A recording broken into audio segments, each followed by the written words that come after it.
The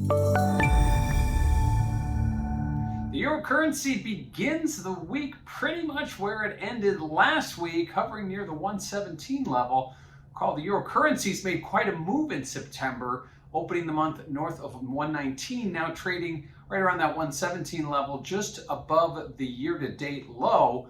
And right now, really pretty much a mirror image of what we've seen from the dollar. And of course, the dollar has a lot more going for it, stronger data, a central bank that really wants to begin withdrawing some of its asset purchases, while the euro has the ECB to contend with, which right now doesn't want to change anything given the uncertainty. So it's the ECB on one side, the Fed on the other, and actually with the Bank of England joining the Fed and wanting to be more aggressive about perhaps scheduling some of their asset purchases removal. The ECB is not like that, and we're seeing that reflected in the euro currency continuing to trade lower. Not quite at year-to-date lows, but getting very close. And with the next ECB meeting not until the end of October, certainly a lot of wiggle room there. So keep an eye. We've continued to see this trending lower all month, and it continues to do so today. Now, what does that mean for volatility? Well, if you check out that CVOL index over at cmegroup.com, you will notice that volatility has been trending lower as well. So as we saw prices decline for pretty much the entire month of September, we are seeing volatility decline. Now, that will come to an end if we start to make new year-to-date lows, we break out.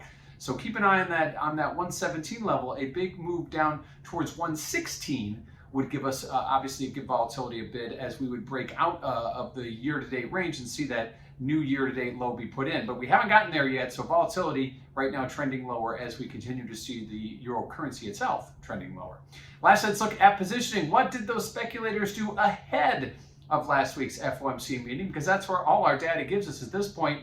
Well, they turned from modestly getting long 2 weeks ago to exiting with both hands last week ahead of the Fed. So the writing was on the wall that the Fed was unlikely going to be more hawkish, the dollar was going to turn higher, and so speculators looked to get out of those longs. Maybe they've been adding them back in as we got closer to this 117 level. Maybe they're waiting for a new year-to-date low.